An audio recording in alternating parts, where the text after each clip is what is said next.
HTC Hero for Sprint.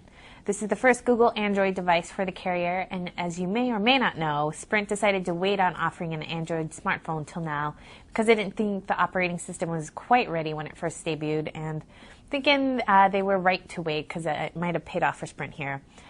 There's actually an HTC Hero already available in Europe, but it looks nothing like the Sprint version. HTC has revamped the design and gotten rid of the chin, which was on some of the other Android devices like the T-Mobile G1 and the T-Mobile MyTouch 3G. I was actually surprised when I read some user comments complaining about the change because I thought the chin just looked weird. It definitely gave the phones a unique and memorable look, while the Sprint HTC Hero kind of blends into the rest of the mix, but I still think this is a very nicely designed smartphone. It's really compact, and even though it shares a similar shape to the MyTouch 3G, the build quality feels better. It doesn't feel slick or plasticky, thanks to the soft touch finish on the back. A couple of other advantages that the HTC Hero has over the other Android phones is, one, it offers a 3.5mm headphone jack, so you don't have to deal with awkward audio adapters. And two, it features a multi-touch screen. So you, just like the iPhone and Palm Pre, you can pinch the screen to zoom in and out of pages, which is much more convenient than tapping on the screen. But I have to say that it wasn't quite as smooth as the Pre or iPhones. It was just kind of jerky at times. What really makes the HTC Hero different from the others is the HTC Sense user interface. This is something the company first introduced with the European version of the Hero. And what they've done is basically replace the standard Android UI with their own, just like they did with Windows Mobile and its TouchFlow 3D interface. So now instead of 3 home screen panels, you now get 7, and you can navigate through them by sweeping your finger to the left and right. On each panel, you can add various widgets, including standard Android ones and some that HT has added, like Twitter and Footprints, which is an app that lets you geotag photos and then send them off as postcards.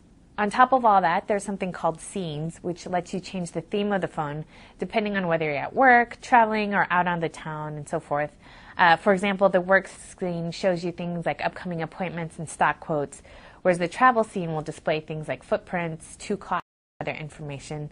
I'm not going to lie, this is all very overwhelming at first, but after you take time to customize the various screens, it really comes in handy, and that's part of the beauty of the Hero, is that you can personalize it to your lifestyle. But underneath all that HT Sense goodness is still Google Android, so that means you still get access to Android Market, which has more than 8,000 apps in the catalog now. And of course you get support for Google services like Google Search, Google Calendar, and Gmail. In addition to Gmail, the Hero can also access other POP3 and IMAP email accounts and offers exchange synchronization for Outlook Calendar and Contacts. And you can now open and view attachments right from an Outlook message with Documents to Go, which you couldn't do on the MyTouch 3G. Sprint also offers a number of its services on the device, including Sprint Navigation and Sprint TV. The HTC Hero works on the carrier's eVideo Rev-A network and also has integrated Wi-Fi and Bluetooth. The included Google browser offers Flash support, so you can view streaming media sites like YouTube right from the browser. For other entertainment options, you can download and purchase songs from the Amazon MP3 store. There's a dedicated media player and a 5-megapixel camera on back. There's obviously a ton of features which you can read more about in our full review. As far as performance, the HTC Hero is pretty responsive. It's not the fastest phone I've ever used, and there are some occasional delays, but it's generally up to task. I'm still annoyed that you can't save apps to an SD card, and battery life is another thing to watch out for. It can drain pretty quickly with all the things that it can do, so if you find that you're constantly low on battery, consider retrieving your email less frequently, sign out of Twitter, or turn off GPS when you're not using it. Like I said at the beginning, Sprint might have been smart to wait because I think the HTC Hero is more full-featured and even more customizable device than the G1 and the MyTouch 3G. But I do think the Hero is better for people who have a little bit of knowledge, since there's a bit more involved with the phone, whereas the Palm Pre has more of a broader appeal and easier to use.